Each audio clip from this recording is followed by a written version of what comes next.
कि एक चक्कर लगाने में लगने वाला समय। तो देखिए आप यहां पर हमारे पास फार्मूला, सिंपल फार्मूले से चाल बराबर दूरी बटे समय होता है।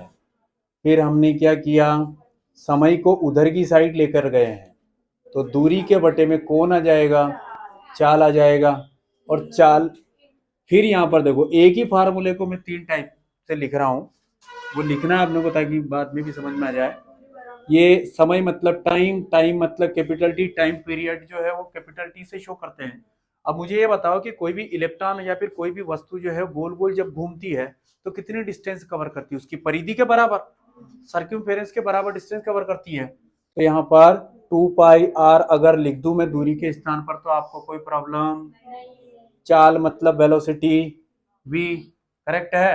अब यहां पर चूंकि बोर के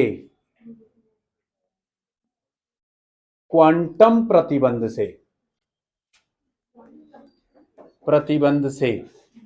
अब क्वांटम प्रतिबंध जो है अपने पास v बराबर, मैं डायरेक्ट लिखूंगा यहां पर, ठीक है, N H by 2 pi M R, धन्यवाद। ठीक है, ये वैल्यू ऊपर रख रहा हूं मैं, क्या चेतना, अब दिखेगा, देखो t इज इक्वल टू 2 पाई यहीं पर, r यहीं पर, अपॉन में 1 है। ध्यान देना, ये जो वेलोसिटी का वैल्यू अपॉन के अपॉन में है, इसलिए इनवर्स करके लिख रहा हूं डायरेक्ट में, ठीक है। देखना, ये अपने पास 2 पाई और एम आर अपॉन में कौन आ जाएगा, एन एच आ जाएगा। तो इसको थोड़ा सॉल्व कर रहे हैं, अपने पास t is equal to 2 to जा 4 pi into pi, pi square M और आर स्क्वायर यहीं पर है, अपॉन में देखिए एन एच हो गया। आर क्या है यहां पर, एनवी कक्षा की त्रिज्या, रेडियस ऑफ nth क्लास, तो वो अपने पास बोर की जो एनवी कक्षा की त्रिज्या है वो फार्मूला है अपने पास। तो यहां पर क्या लिखने वाले हो आप, परंतु क्या लिखोगे, बोर की त्रिज्या से, ठीक है ना, बोर की त्रिज्या अपने आप अपने को याद है 4 पाई एप्सिलॉन 0, बोलिए और बोलिए, 4 पाई स्क्वायर जेड, सही है क्या। ये मान इधर रखूंगा मैं, चाहो तो इसको नॉमिनेट कर दो आप, ये इक्वेशन नंबर क्या हो गई है, फर्स्ट हो गई है। अच्छा एक काम करो, नहीं ये फर्स्ट दो तो ये सेकंड, अच्छा लगेगा, ठीक है। हाँ तो क्या, ये मान सिंपल, अच्छा लैंग्वेज जितनी सिंपल हो सके ना उतनी सिंपल यूज करना चाहिए। यूं समझो कि चेक करने वाले को कुछ भी नहीं आता है, उसको सिखा रहे हैं अपन। ये मान कौन सी समीकरण, कौन सी में, दो में रखेंगे भैया, रखने पर, आर के स्थान पर। अब देखो हमारे पास value time period t is equal to, यहां पर केवल वैल्यू रख रहा हूं 4 पाई स्क्वायर, एम यहीं पर, अपॉन में हमारे पास N H as it is है, और यहां पर मैं आर का वैल्यू लिख रहा हूं ये वाला। तो क्या हो जाएगा, ये आर का वैल्यू उठाकर रख दिया है 4 pi epsilon not an square H square by 4 pi.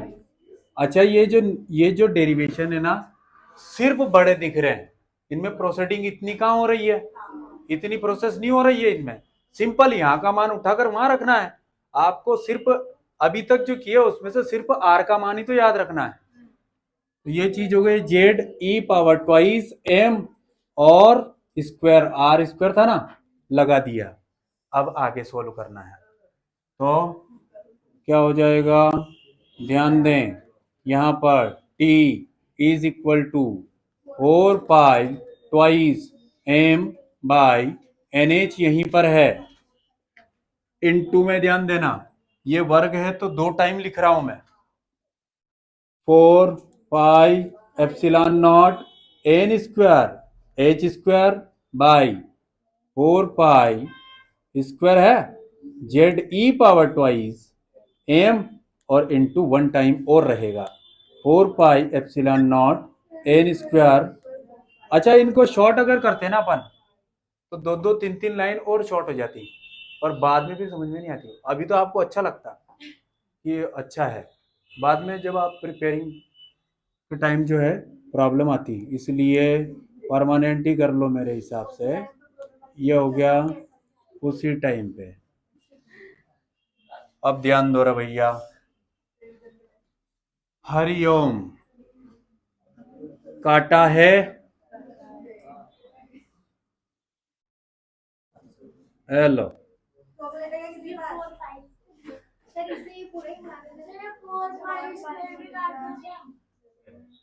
Hello अब नहीं, अब जो रिमेनिंग वैल्यू बची है वो लिखूंगा मैं। अब ध्यान दें t इज इक्वल टू क्या हो जाएगा, देखें यहां पर 4 पाई और 4 पाई 2 टाइम है तो यहां पर हो जाएगा 4 पाई एप्सिलॉन नॉट की पावर हो गई है 2। अब जो बच रहा है वो लिख रहा हूं, देखो n पावर 1 h पावर 1 और यहाँ 2 2 तो सब 3 3 पावर में हो गए ना, तो ये हो गया अपने पास h पावर 3 और n पावर 3। अब अपॉन वाला 4 पाई स्क्वायर, ठीक है, z और z मिलकर z स्क्वायर, e और e मिलकर e की पावर 4, m और m नहीं है, यही है आवर्तकाल। अब यहां एक ऑब्जेक्टिव है, वो ऑब्जेक्टिव के साथ यहां पर चौक के डिनोशन को देखिए आप, यार बीच में बातचीत मत किया करो, वेरी बैड। ये जो मैंने गोला बनाया ना ये सब नियतांक राशियां हैं, सब नियतांक है कांस्टेंट, चाहो तो देख लो 4 पाई एप्सिलॉन 0 h मतलब प्लांक नियतांक, 4 पाई जेड हाइड्रोजन परमाणु के लिए अगर लिया तो, और ये भी नियतांक और ये भी इलेक्ट्रॉन का द्रव्यमान, केवल क्रम संख्या बदल सकती है ना। तो इसमें एक ऑब्जेक्टिव ये होता है कि अर्थात एनवी कक्षा में इलेक्ट्रॉन का जो आवर्तकाल होगा वो उसकी क्रम संख्या के घन के अनुत्क्रमानुपाती होगा, घन मतलब 3 घात। आवृत्ति करने के लिए केवल एक फार्मूला चाहिए अपने को, आवृत्ति इज इक्वल टू, ध्यान दो न्यू इज इक्वल टू आवर्तकाल का उल्टा होता है क्या, तो आवृत्ति को शो करने के लिए ये टाइम पीरियड को उल्टा कर दो, तो 4 pi square Z square E power 4 M upon में क्या हो जाएगा 4 pi epsilon not into power twice H power thrice N power thrice, ये आवृत्ति भी हो गया।